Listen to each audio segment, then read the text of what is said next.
నిత్య పద్య నైవేద్యం మంచి మాటకు మంచి పద్యం 364 సేకరణ పద్య రచన సహజ కవి డాక్టర్ అయినాల మల్లేశ్వరరావు తెనాలి.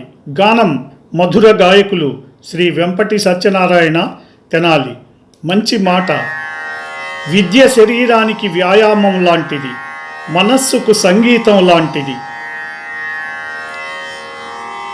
విద్యయన శరీరానికి విపులమైన మంచి వ్యాయామ సమమోను మనిషికెప్పుడు, అది మనసుకైనచో అద్భుతముగా మధుర సంగీతం సమమౌను మాన్యులారా.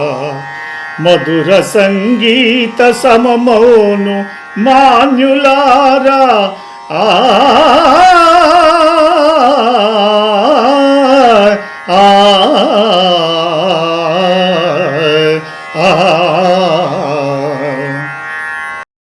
ఈ ప్రోగ్రాంపై మీ యొక్క అభిప్రాయాన్ని లైక్ చేసి కామెంట్ రూపంలో తెలియజేయండి.